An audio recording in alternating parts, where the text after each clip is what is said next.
Hi, I'm Cassie Burton, host of the Curiosity Junkie podcast. However, today you're listening to The Journey Inward, a mini series of talks.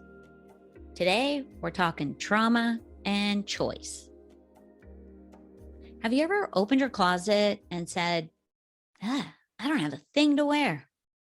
And yet, you're standing in front of a closet filled with clothes. So many clothes, you can't put another hanger in there. Well, that's exactly what happened to me the other day. I found myself standing there staring at my overstuffed closet and feeling completely overwhelmed. I knew I needed to clean it out and I really wanted to. I wanted to clean out my closet, but I just became overwhelmed by the thought of the process. Oh, a quick note, in an effort to find the best way to organize my closet and clear the clutter, I threw out this question to the Facebook Curiosity Junkie group. Does anyone have a great system for purging clothes slash closets? I got some really good responses. I thought it was pretty cool. So I wanted to share a few of them with all of you. Lori Donnelly recommended taking everything out, making 3 piles, a keep, a donate, and a trash, and then having a brutally honest friend or family member help you eliminate as you try on, which I love that. Christy Sawyer sent me a link for Marie Kondo, I believe it is. Turns out this gal has a whole method to help you declutter. So very cool. And even my own son, Jake, threw out a great idea, which I really like this idea. I've heard of this for like the full year, but what a great way to break this down.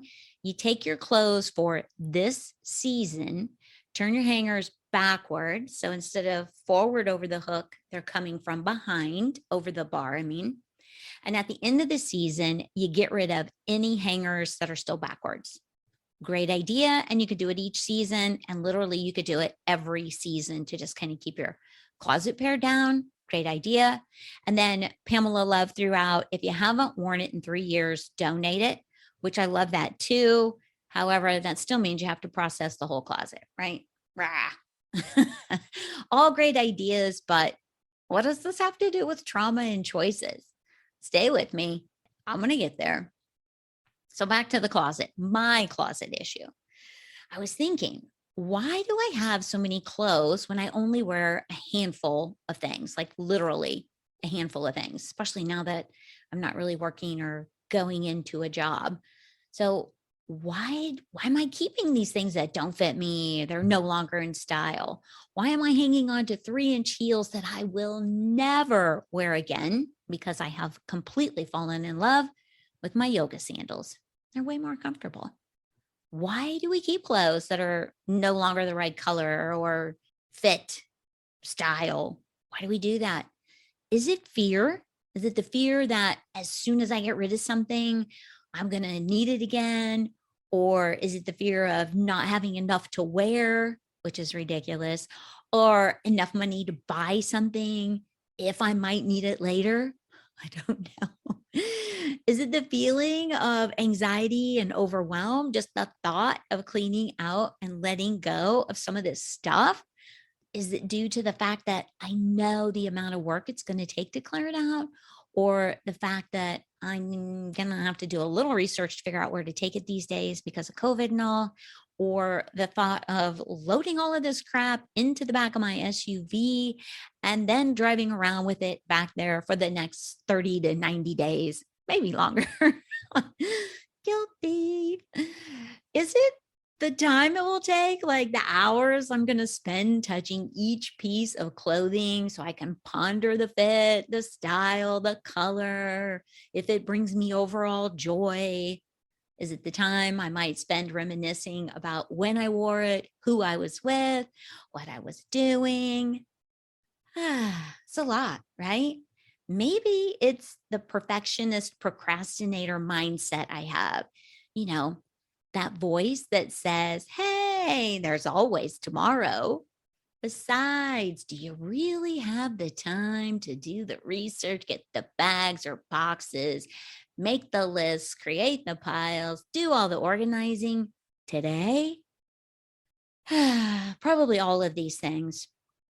And so, do I close the door and walk away feeling a bit relieved and yet frustrated and anxious because I know it will be there the next time I go to open that damn door? Or do I stop, make the time to clean out the closet, lift this huge, overwhelming weight of anxiety off my shoulders? Well, I chose to close the door, save that damn work for another day.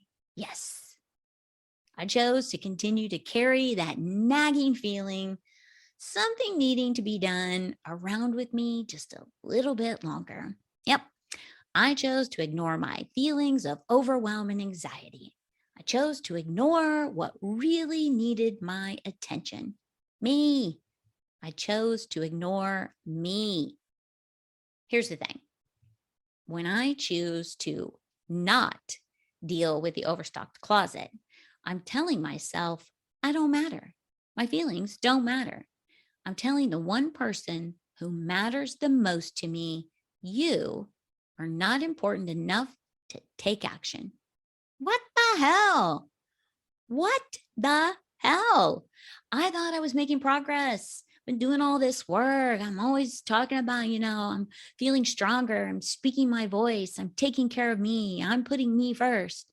And yet, here I am choosing, yes, it's about choice, to ignore what I really needed. And on top of that, did my overwhelm, my anxiety go away? No, hell no. They are still there and they are now turning into deep frustration, which leads to me having conversations with myself that aren't really very kind.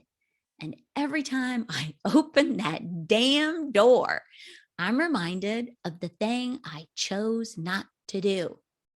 I'm reminded that I chose not to do that one thing I deeply desired, a thing that will help me feel safe, secure, and at ease in my own space.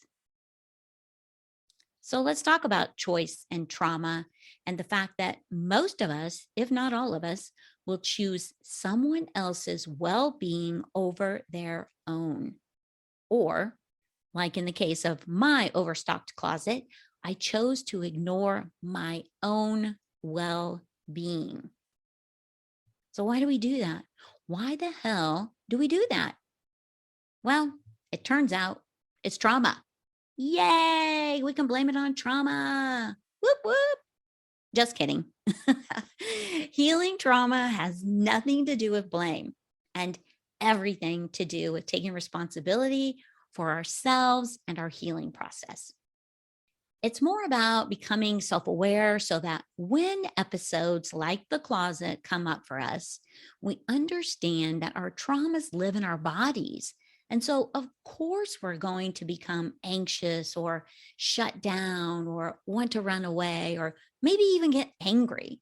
Those are all natural responses to trauma, and there is nothing wrong with any of them. That's right. And there's neuroscience to support that.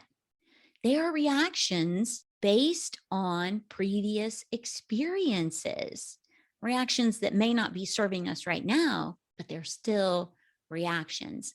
Think of it like this: the Incredible Hulk, Bruce Banner.